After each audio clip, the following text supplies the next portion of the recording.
Assalamualaikum warahmatullahi wabarakatuh. Alhamdulillah, pada kesempatan kali ini kami dari kelompok 7 kelas MPIE mata kuliah dasar-dasar kewirausahaan akan mempresentasikan makalah kami, yaitu yang berjudul Aspek Pasar dan Pemasaran, dengan anggota yang pertama M. Gali Gibran, yang kedua Ria Ayu Kusmawardani, dan yang ketiga ada Sinta Fitria Dwinastiti. Materi yang pertama yaitu aspek pasar. Aspek pasar dalam studi kelayakan bisnis dan investasi membahas besarnya permintaan, penawaran, dan harga. Permintaan dan penawaran dilakukan dengan menggunakan metode proyeksi selama beberapa tahun ke depan. Tujuannya adalah untuk mengetahui seberapa besar tingkat penyerapan pasar. Nah, dalam aspek pasar itu mempelajari tentang satu penawaran. Penawaran diartikan sebagai kuantitas barang yang ditawarkan di pasar pada berbagai tingkat harga. Hukum penawaran menyatakan bahwa jika harga suatu barang meningkat, maka akan semakin tinggi kuantitas barang yang akan ditawarkan. Begitupun sebaliknya, jika harga suatu barang menurun, maka akan semakin turun kuantitas barang yang akan ditawarkan. Yang kedua ada permintaan. Nah, permintaan dapat diartikan sebagai jumlah barang yang dibutuhkan konsumen yang mempunyai kemampuan untuk membeli pada berbagai tingkat harga. Hukum permintaan menyatakan bahwa jika harga suatu barang meningkat, maka kuantitas barang yang diminta akan berkurang. Begitupun sebaliknya, bila harga barang yang diminta menurun, maka kuantitas barang yang diminta akan naik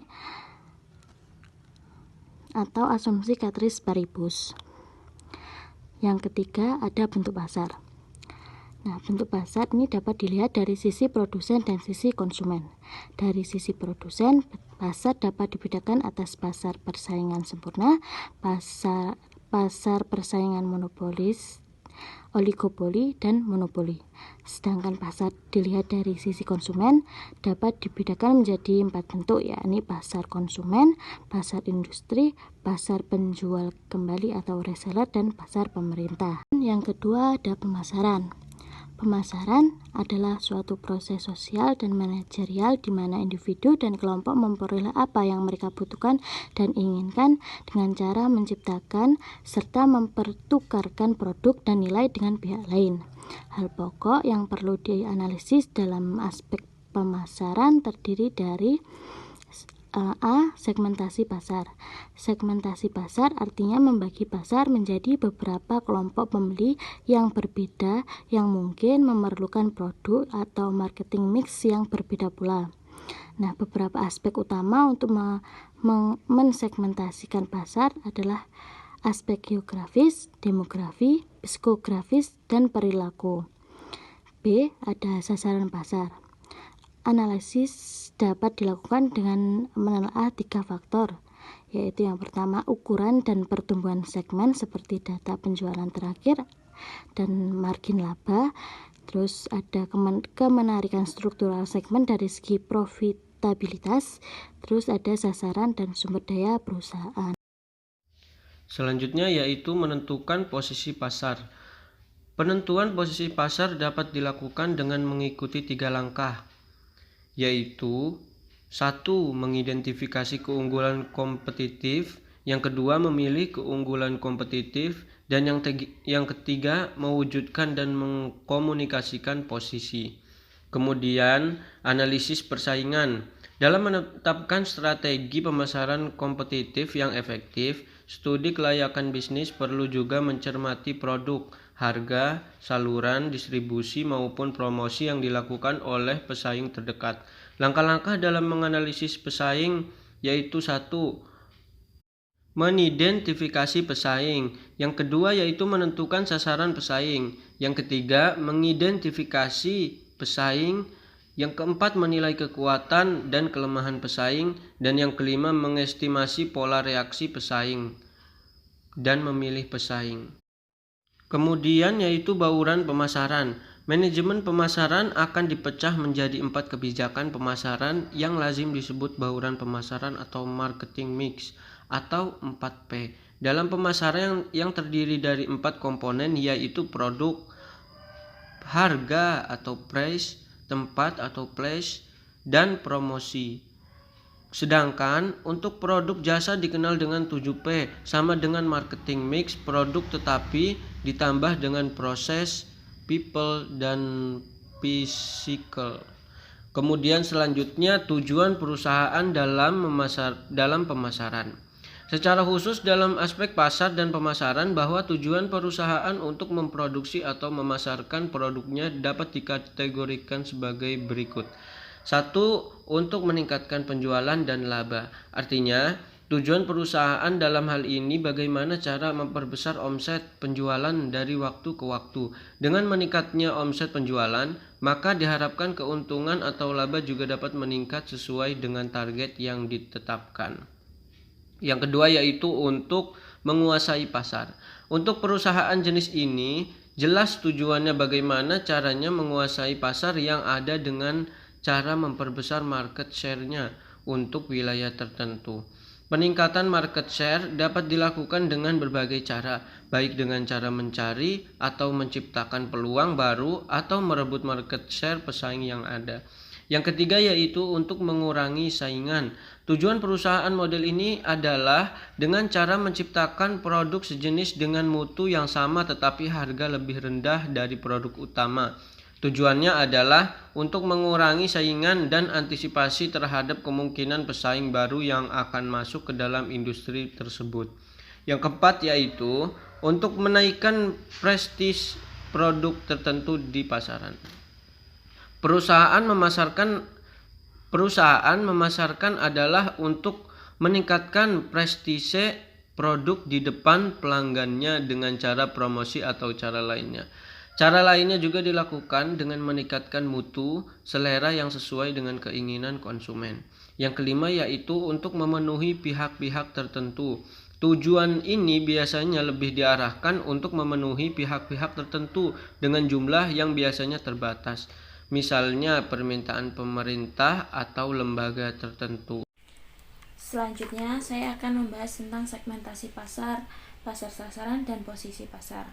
Yang pertama, segmentasi pasar atau market segmentasi, yaitu membagi pasar menjadi beberapa kelompok pembeli yang berbeda, yang mungkin memerlukan produk atau marketing mix yang berbeda pula.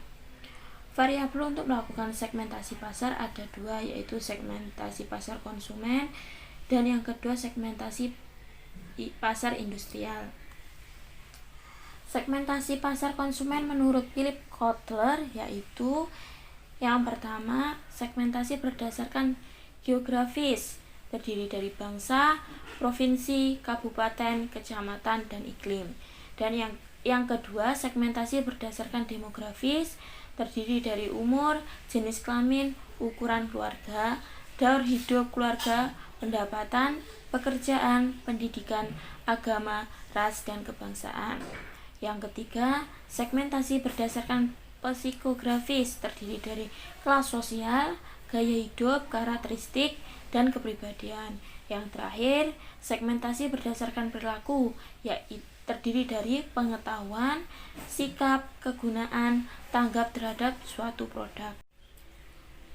Untuk segmentasi pasar industrial terdiri dari segmentasi berdasarkan demografis, yaitu jenis industri, besar perusahaan, dan lokasi perusahaan.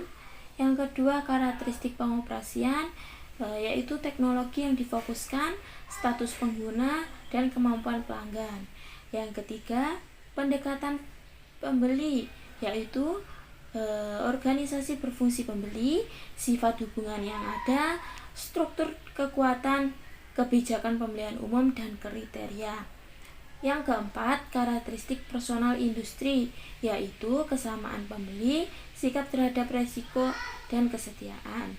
Yang terakhir, faktor situasional, terdiri dari urgensi, pengguna khusus, dan besar pesanannya. Yang kedua, pasar sasaran atau market targeting. Setelah melakukan segmentasi pasar, maka terdapat beberapa segmen yang layak untuk dilakukan karena dianggap yang paling potensial. Secara umum, pengertian pasar sasaran adalah mengevaluasi keaktifan setiap segmen, kemudian memilih salah satu dari segmen pasar atau lebih untuk dilayani. menetapkan pasar sasaran dengan cara mengembangkan ukuran dan daya tarik segmen, kemudian memilih segmen sasaran yang diinginkan. Yang terakhir, posisi pasar atau market positioning. Menentukan posisi pasar yaitu menentukan posisi yang kompetitif untuk produk atau suatu pasar. Kegiatan ini dilakukan setelah menentukan segmen mana yang akan dimasuki.